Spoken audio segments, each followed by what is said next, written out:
যে মন্দিৰৰ ভিতৰত না জিন্দাবাদ কোৱাটো উচিত না মুৰ্দাবাদটো কোৱা উচিত।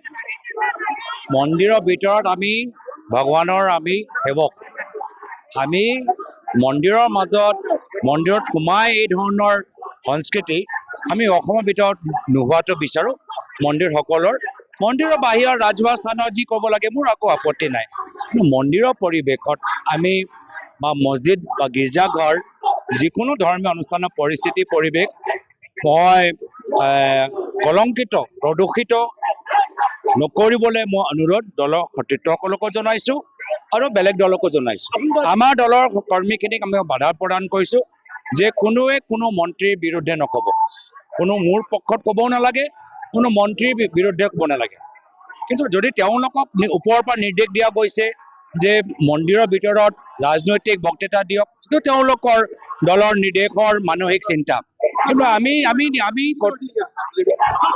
মই এইটো সংখ্যালঘু নহয়, ক'ৰবাত আমাৰ অসমৰ ধৰ্মীয় অসমৰ আধ্যাত্মিক আদৰ্শবোৰ ক'ৰবাত সলনি কৰিব যেন বিচাৰিছে তেনেকুৱা যেন লাগিছে। এইটো আমাৰ অসমীয়া আমাৰ আধ্যাত্মিক শক্তি। গুপ্তেশ্বৰ মন্দিৰলৈ আহিছোঁ।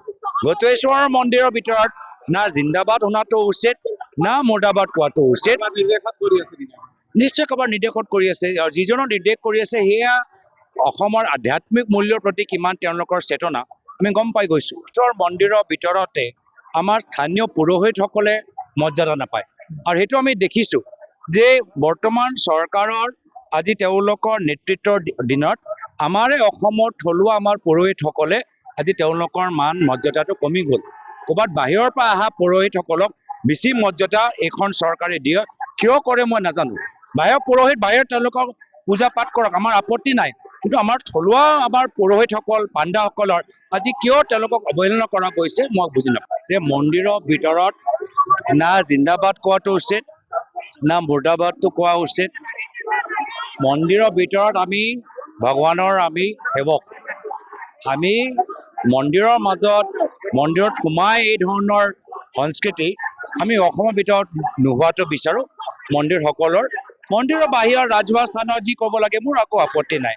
কিন্তু মন্দিৰৰ পৰিৱেশত আমি বা মছজিদ বা গীৰ্জাঘৰ যিকোনো ধৰ্মীয় অনুষ্ঠানৰ পৰিৱেশ মই কলংকিত প্ৰদূষিত নকৰিবলৈ মই অনুৰোধ দলৰ সতীৰ্থসকলকো জনাইছোঁ আৰু বেলেগ দলকো জনাইছোঁ।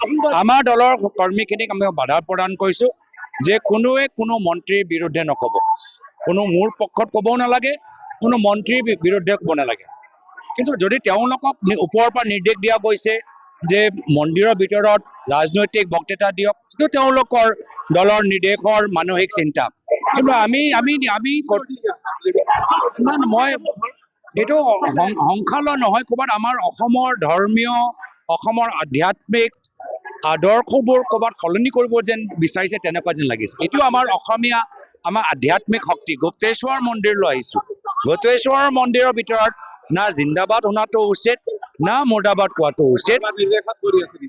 নিশ্চয় কাৰোবাৰ নিৰ্দেশত কৰি আছে, আৰু যিজনৰ নিৰ্দেশ কৰি আছে সেয়া অসমৰ আধ্যাত্মিক মূল্যৰ প্ৰতি কিমান তেওঁলোকৰ চেতনা আমি গম পাই গৈছোঁ। ঈশ্বৰৰ মন্দিৰৰ ভিতৰতে আমাৰ স্থানীয় পুৰোহিতসকলে মৰ্যাদা নাপায়, আৰু সেইটো আমি দেখিছোঁ যে বৰ্তমান চৰকাৰৰ আজি তেওঁলোকৰ নেতৃত্বৰ দিনত আমাৰে অসমৰ থলুৱা আমাৰ পুৰোহিতসকলে আজি তেওঁলোকৰ মান মৰ্যাদাটো কমি গ'ল।